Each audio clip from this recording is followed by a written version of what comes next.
Bonjour à tous et bienvenue dans cette vidéo. Donc ça fait un peu, allez, on va dire 6 mois que j'ai pas posté. Certains ont pensé que j'avais abandonné le projet, certains ont pensé que j'avais un échec quelconque. La réalité, c'est qu'effectivement, on a abandonné notre bus électrique solaire, camping-car, pour ceux qui nous rejoignent, pour l'hiver. Clairement, alors je ne sais pas si je vais réussir à vous trouver des vidéos et à vous les monter, mais pour tout vous avouer, ça fait au moins 10 fois que j'essaye de faire cette vidéo, parce qu'à chaque fois le son ça va pas, la lumière ça va pas, il y a toujours un truc qui va pas, donc là j'ai décidé que quoi qu'il arrive, ce soir, cette vidéo-là elle sera postée. Un peu comme la première que j'avais fait, j'ai besoin de me mettre un petit coup de pied aux fesses. Euh, donc, je vais essayer de vous monter quand même ça, mais j'ai un peu des doutes. Mais on s'est retrouvé bloqué en Roumanie en hiver. J'ai construit un bus solaire, un camping-car solaire. Donc l'idée c'est d'avoir de l'énergie solaire. C'est pas de passer les mois d'hiver dans des pays réputés froids. Donc c'est un petit peu, il était vraiment pas fait pour. Donc j'avais toutes les canalisations d'évacuation qui gelaient, puisqu'en plus on était en stationnaire, puisque le moteur démonté et tout ce qui va avec. On était en stationnaire avec l'évacuation, l'évacuation est gelée H24. Donc obligé d'y aller au décapeur thermique pour vider la cuve. Enfin, c'était vraiment une galère. Et ensuite travailler sur le bus alors qu'il neige en extérieur. Je suis pas signé pour ça, moi. Donc du coup, on a pris la décision avec Laure d'aller explorer l'Asie en sac à dos. Donc on est parti 5 mois en sac à dos, bon, pas trop route, on a fait plutôt des hôtels. Et là on a pris la décision de ne pas filmer, ou du moins de ne pas diffuser, puisque des gens qui font des vidéos de voyage, il y en a des centaines, et qu'ils font beaucoup, beaucoup, beaucoup mieux que moi. Donc vous imaginez bien que voilà, j'ai déjà du mal à vous faire une explication en face cam. Je vais pas vous faire une super vidéo sur le Vietnam, quoi. J'en suis incapable. Et je vais rien apporter de neuf dans l'histoire, donc ce serait juste de la vidéo. Je sais pas pourquoi d'ailleurs. Donc c'est pour ça qu'on a décidé de pas le faire. Donc là on est revenu. Il fait chaud. Bon, il fait très chaud, donc ça fait un petit moment qu'on est arrivé, mais j'ai pas forcément diffusé pour l'instant. J'ai un peu rattrapé le temps perdu. Donc là, on est sur du gros chantier pour finir le bus. On aurait pu aussi, en cet hiver, on aurait pu décider de bâcler un petit peu les travaux d'amélioration du véhicule pour pouvoir partir. Mais c'était dommage, on est ici en Roumanie, donc chez Marc, qui nous apporte toute son expertise, qui a tous les outils, qui a tous les contacts, qui a tous les produits, qui a tout ce qu'il faut, quoi. Et j'ai de la matière, j'ai vraiment tout ce que je veux. Je suis vraiment dans une salle de jeu pour moi. C'est vraiment la caverne d'Alibaba, c'est juste parfait. Donc j'ai trouvé plein de choses pour améliorer le véhicule, euh, qui étaient souvent des choses un peu plus ou moins rebues. Donc vraiment c'est parfait. C'est vraiment dommage de ne pas finir. Donc on a pris cette décision. Donc dans les modifications qu'on va faire, alors hop, je vais me déplacer quand même, mais je ne vais pas vous faire on part. Allez, je vais vous montrer ça. Donc dans le compartiment moteur, il n'y avait plus rien. Donc j'ai enlevé le moteur, j'ai enlevé les batteries, et là récemment j'ai enlevé. Attendez, comment on trouve ça? Hop là. Alors j'ai enlevé de ce côté, vous voyez, il y a un moteur de Nissan Leaf. J'ai enlevé le petit moteur qu'on voit là-bas, que j'ai sorti. Donc c'était mon moteur de direction assistée. Et donc j'ai pris la décision de mettre un moteur de Nissan Leaf pour faire ma direction assistée. Donc moteur de Nissan Leaf, forcément, je crois que c'est 80 kW, alors que l'ancien faisait 2,2. 2,2 c'était un peu léger. À 80, normalement je devrais pouvoir faire des manœuvres à l'arrêt. Voilà. Donc je ne sais pas si vous vous rappelez, mais le souci que j'avais, c'est que la puissance du moteur électrique n'était pas suffisante pour alimenter la pompe quand je faisais les manœuvres à l'arrêt. Et vu qu'avec un gros véhicule, j'ai tendance à me coincer de temps en temps quand même et à avoir besoin de faire des manœuvres, ben, j'étais plutôt embêté, c'était compliqué, c'était vraiment stressant ces périodes-là. Donc du coup voilà, décision, moteur de Leaf. On a enlevé la réduction, donc ça fait qu'il va falloir le faire tourner vraiment pas vite. Alors je sais pas, alors je sais le couple à peu près qui va sortir. Je suis pas sûr qu'il sorte 80 kW, mais j'ai pas besoin de 80 kW. 2,2 c'était trop faible. Je pense qu'avec 5,5 on serait passé. Donc vous voyez, l'ordre d'idée, on est à plus de x10 de ce que j'estimais nécessaire. Donc, normalement, on devrait s'en sortir. Donc ça, c'est la modification que je suis en train de faire aujourd'hui. Je vais aller vous montrer après la boîte. Non, je vais vous la montrer maintenant, comme ça j'essaye de faire ça dans l'ordre. Comme ça, je ne fais pas de montage, c'est un peu l'objectif. Et pareil pour tous les travaux que je suis en train de faire, je vais essayer de vous faire des vidéos très souvent, mais sans montage. Voilà. Je vais faire comme j'ai vu beaucoup de youtubeurs faire. Enfin, c'est pas vraiment des youtubeurs, mais voilà. Donc dans l'absolu, ils font juste les vidéos les unes après les autres, et au moins vous verrez l'avancement du Schmilblick. Donc je vais vous montrer, donc ça c'est le moteur de Leaf, il a fallu qu'on fasse une petite adaptation pour mettre la pompe de DR, je vais vous montrer ça. Donc, alors vous voyez là on est du coup dans un atelier, enfin, j'ai pu souder jusqu'à pas d'heure sans être dehors, enfin, c'est vrai que le confort d'être ici c'est vraiment parfait. Donc il a fallu faire une petite boîte, alors, je vais vous montrer ça. Alors la boîte, donc c'est ça, qui va venir s'interfacer entre le moteur de la Leaf et la pompe. Vous voyez sur les deux trous qui sont là, on peut mettre la pompe. Je ne sais pas où est la pompe, elle doit être dans le bus. On peut mettre la pompe. Donc il a fallu faire cette pièce-là avec bouchon de vidange. On a mis quoi d'autre? On a mis bouchon, enfin un petit regard pour le niveau et bouchon de remplissage. Parce que du coup, jusqu'à présent, c'était un défaut du montage que j'avais fait aussi, c'est que j'étais à sec. Alors que normalement, c'est fait pour être en barboutage dans l'huile du moteur diesel. Donc du coup, pour éviter que ça casse, eh ben, je l'ai mis en barboutage. Voilà. Alors j'étais là, c'est ma première soudure aluminium, je suis assez content. Bon, peut-être pas fier, mais content. Alors attendez, je suis en train de chercher l'arbre. Mais si j'ai perdu l'arbre, on est bien, tiens. Bon.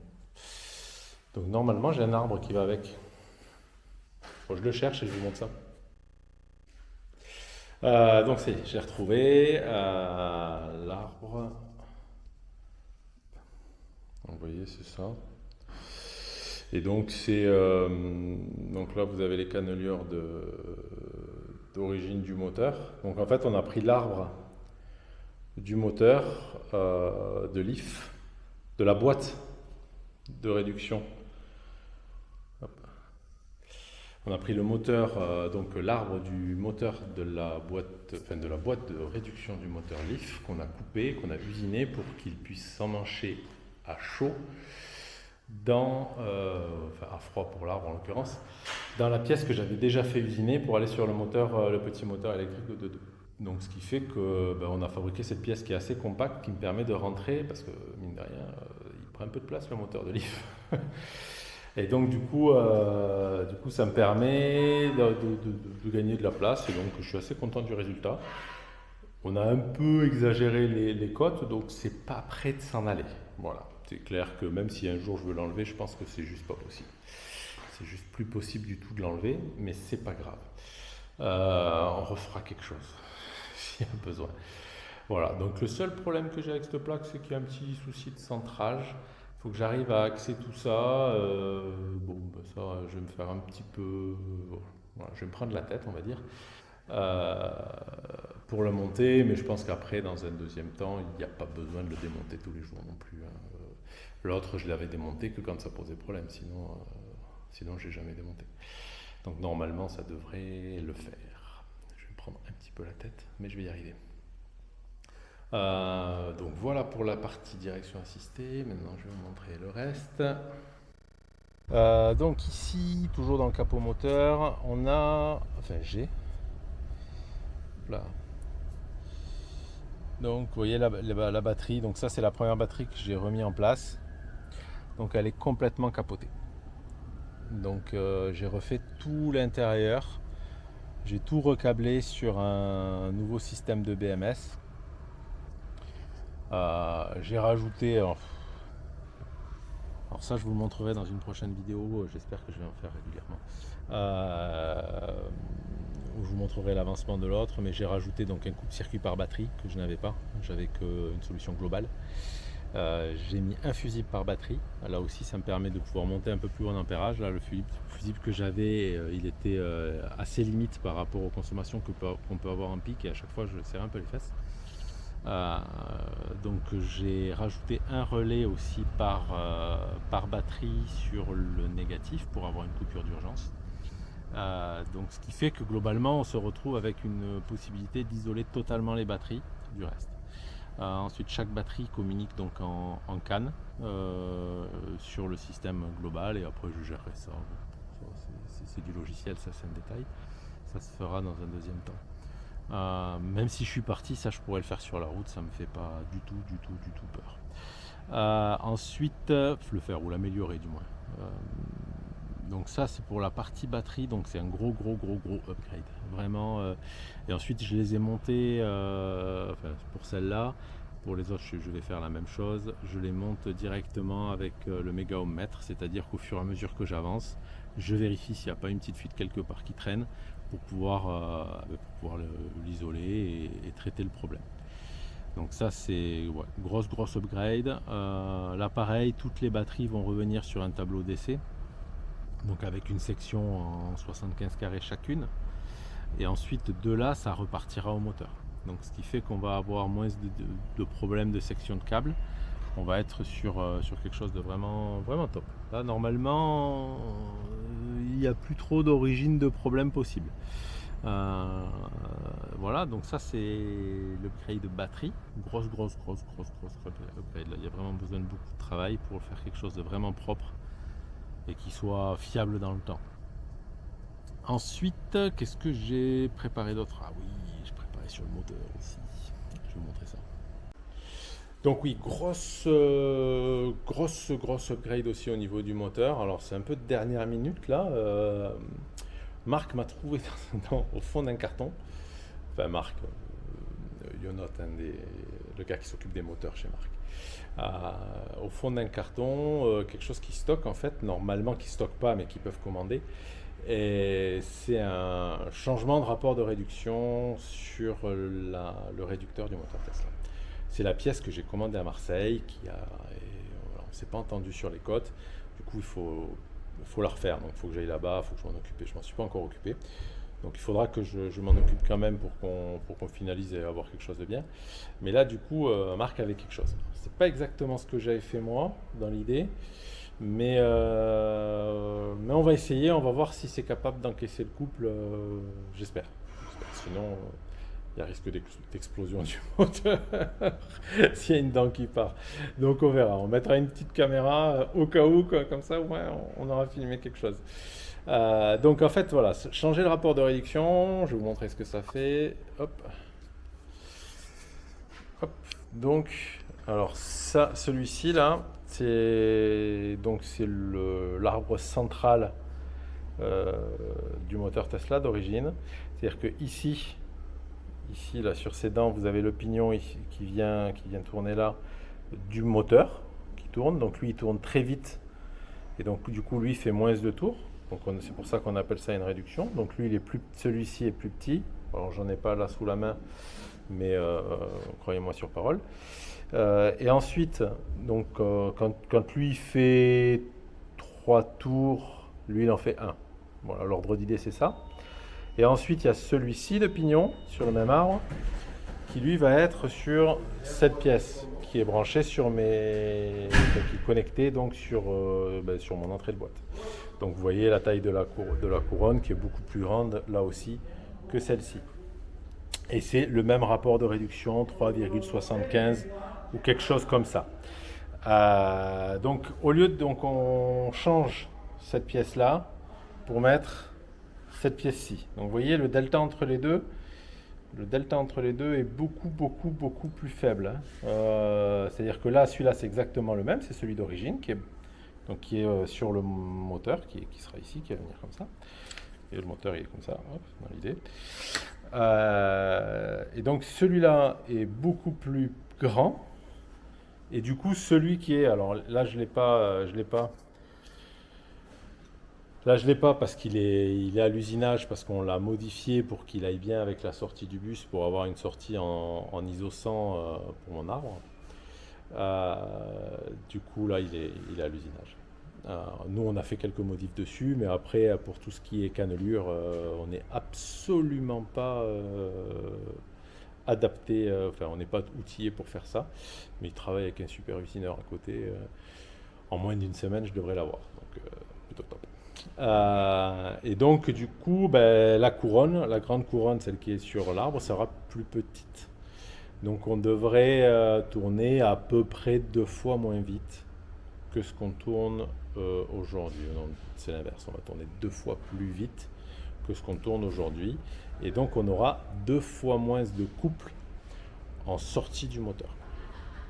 Ce qui me va bien parce que j'avais trop de couple pour ma boîte. Ma boîte était censée encaisser que 1600 Nm maximum et je pouvais lui envoyer, je crois qu'on a calculé pas loin de 4000.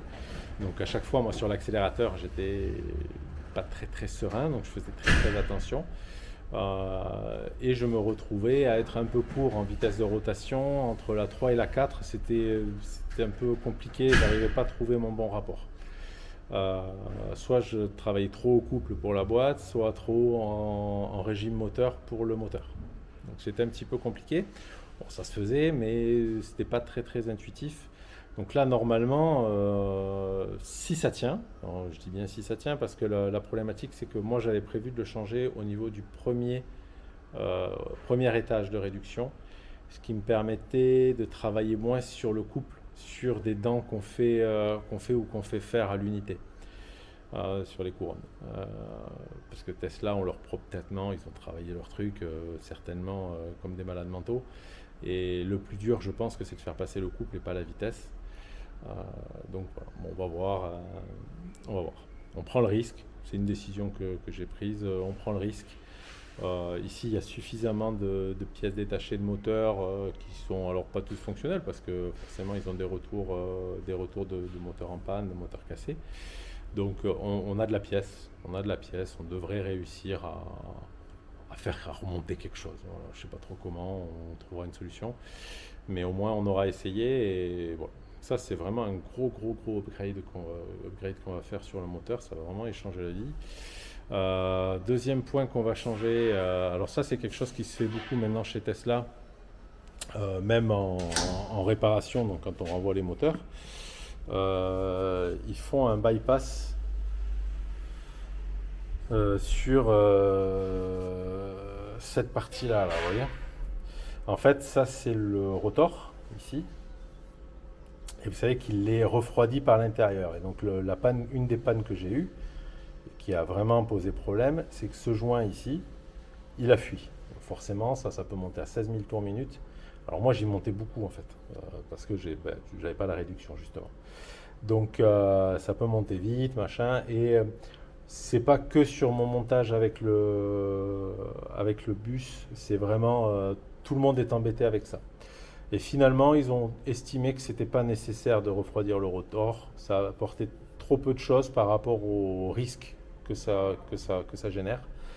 Et donc, ce qu'ils font, c'est qu'ils le shuntent. Donc ici, ils coupent. Je crois que c'est ici, ils coupent. Du coup, ça, je sais pas, il y a un montage à faire. Il faut que je regarde le schéma. Mais globalement, ici, cette pièce, on va lui apporter des modifications pour ne plus qu'elle refroidisse le rotor. Donc, il n'y aura plus de risque de fuite d'eau dans le stator. Donc ça c'est pareil, c'est un gros morceau aussi. Après on va s'attaquer, donc ça je vous en avais parlé, je crois que ma dernière vidéo d'ailleurs c'était le live, donc suite à vos retours. Donc on va monter, je pense, 3 radiateurs de Ford Transit, un peu comme celui que j'avais, mais je vais le changer parce que celui-là avait été un petit peu abîmé par un poids lourd qui avait fait une mauvaise manip hein, quand je l'ai monté la première fois. Bon, il fuyait pas, mais il était un peu tordu, donc je vais changer les 3. Enfin, je vais le changer celui-là et en mettre 2 autres. Donc ça fait que j'aurai au total 6 ventilateurs pour assurer le refroidissement.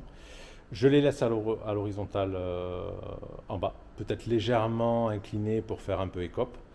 Mais vu les faibles vitesses auxquelles on va, c'est pas ça qui va vraiment générer. C'est plus les ventilateurs qui vont générer du flux que le flux d'air. Moi, je roule vraiment pas vite, c'est ma maison, j'ai vraiment pas d'intérêt à rouler comme un fou. Et puis on prend rarement les autoroutes, on est souvent sur les petites routes, donc bon, c'est pas très très grave. Je vais changer le flux d'air comme vous me l'aviez conseillé, donc faire aspirer donc en bas. Ça me plaît pas trop parce que j'ai les batteries au-dessus, ça veut dire que je vais souffler de l'air potentiellement chaud sur les batteries. Ça me plaît pas trop. On va voir. Si je vois qu'elles montent trop en température, peut-être je mettrai un isolant dessous pour pas qu'elles aient cette chaleur. Mais bon, l'isolant, il va pas faire de miracle pendant 3 heures. Hein. Il va faire de miracles. Enfin, il va être efficace pendant quelques minutes, le temps de. Voilà. C'est une solution bancale, mais c'est pas grave. Et ensuite, j'essaierai peut-être de mettre 2 extracteurs sur la partie haute de mon capot de coffre pour faire partir l'air chaud donc à l'extérieur par en haut. Donc revenir dans le flux normal, comme vous me l'avez conseillé pendant le live. Ça, c'est une très très bonne chose. On a une petite idée, alors je ne sais pas si j'aurai le temps de le mettre en œuvre, mais je vais essayer de rajouter des ailettes sur le moteur. C'est ce qu'avait fait Tesla sur le Roadster, qui était comme ça avec des ailettes. Et du coup, je pense que je vais essayer de faire ça. Ça rajoute un petit peu de dissipation, on verra bien. Et j'ai décidé de mettre 2 petites pompes, plus petites que celles que j'avais, des pompes Tesla d'origine, en parallèle. Parce qu'en fait, elles ont l'avantage d'avoir une remontée PWM qui me dit à quelle vitesse elles tournent. Donc elles sont gérables en vitesse, on peut ralentir, accélérer. Ça, je pense que je serai plutôt tout le temps à fond. Mais par contre, elles ont un retour si elles tournent ou si elles ne tournent pas. Et donc ça peut me mettre une alerte et me faire passer en mode dégradé. Je vais les mettre en parallèle de façon à ce que s'il y en a une qui bloque, il y a toujours la deuxième qui tourne. Donc je ne suis pas sans refroidissement. Pareil, en mode dégradé, je ne risque pas de prendre grand-chose. Dans cette recherche de fiabilité, je rajoute aussi des capteurs comment ça s'appelle ? Je rajoute des capteurs de température juste à côté des IGBT. Donc des transistors de puissance là, pour alimenter, puisqu'en fait la sonde de température est dans l'eau. Celle qui met en sécurité le moteur, elle est dans l'eau, donc souvent elle est quand l'eau a chauffé suffisamment pour dire stop, en fait les IGBT ils sont déjà plus chauds. Donc ce que je voudrais faire, c'est mesurer au plus près pour au moins savoir s'il y a un gros delta entre la température de l'eau et la température au plus proche. Voilà. Au moins j'aurai l'info, donc je vais rajouter 2 petites sondes. Il y a 2 fils qui servent à rien dans la sortie du moteur. Donc je vais rajouter ces deux sondes sur ces 2 fils. Comme ça, j'aurai l'information en plus et je pourrai couper, d'imiter en couple. Enfin, je sais pas, je verrai ce que je fais de façon à surtout pas faire chauffer. Mais déjà, si je coupe, à mon avis, si j'en vois plus et que je régénère plus, on devrait être pas mal. Donc ça, c'est aussi pareil, une belle upgrade de fiabilité. Voilà, là je crois qu'on a fait le tour. Enfin, ça fait un gros chantier. Et je me suis lancé comme défi de tout finir dans 3 semaines. Voilà, histoire de. Parce que j'aime bien les défis, j'aime bien chercher les problèmes. Non, j'aimerais partir cet été. Je pense qu'on va retourner en Turquie. Je pense, à première vue. C'est ce qui se dessine. Ça me permettra de retester dans les grandes chaleurs et de voir comment il se comporte quand il fait très très chaud. De façon à au moins avoir validé ça. Et voilà. Donc voilà pour toutes les news. Désolé de ne pas vous avoir tenu informé. Alors j'essaie de répondre à chacun des commentaires qui me demandaient où on en était. Mais c'est vrai que diffuser des vidéos de notre petite escapade en sac à dos, on a décidé de ne pas le faire. Voilà, voilà. Ah oui, autre chose. J'arrête pas de dire on. Quand je dis on a fait la boîte pour la pompe de DA, on a adapté le moteur. Parce que j'ai Paul, l'ingénieur en chef là, de chez EV Shop, comme tout passionné, et bien, quand on fait des bidouilles un petit peu hors du cadre, et il est très très présent. Voilà, ils mettent beaucoup, beaucoup, beaucoup. Et voilà. Donc ils mettent vraiment beaucoup parce que ça l'éclate un peu tout ça. Et voilà. Donc je suis pas tout seul à tout faire, ce qui est plutôt pas mal. Et donc voilà. Après avec l'équipe de EV Shop aussi sur des points, la Yonel qui est spécialiste des moteurs, c'est pas la peine que j'aille m'embêter à démonter le moteur, sachant que lui il le fait les yeux fermés. À un moment donné, il faut savoir être un petit peu pragmatique. Voilà. À bientôt.